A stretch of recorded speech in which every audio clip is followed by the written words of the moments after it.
Penguin Random House Australia Audio proudly presents Fire with Fire, written by Candice Fox, narrated by Aaseng. All rights reserved.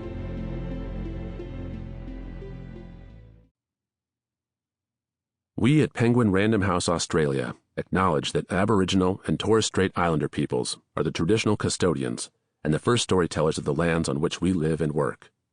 We honor Aboriginal and Torres Strait Islander peoples' continuous connection to country, waters, skies, and communities. We celebrate Aboriginal and Torres Strait Islander stories, traditions, and living cultures, and we pay our respects to elders, past and present. For the Tropo Team. 4 days ago. Something in the water grabbed her calf. Her brain screamed the word. Shark. Mina's body collapsed inwards from her elongated freestyle.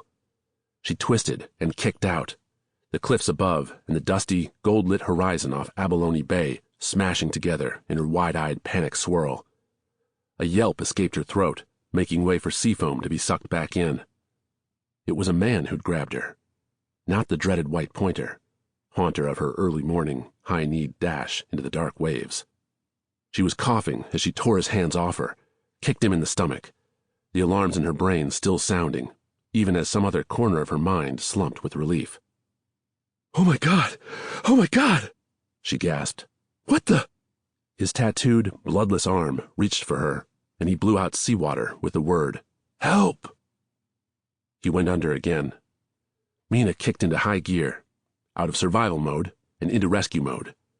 She reached blindly into the depths, grabbed a handful of long hair. A wave lifted them both, sea gods thrusting them together, and she caught him under the armpits, clambered around behind him. "I can't," he shuddered. "I can't keep going." "I've got you," she said. She didn't. He was impossibly heavy, not kicking, his head lolling against her shoulder. Now that he'd reached her, he'd given up. She went under, struggled upwards, twisted back and forth, looking for assistance.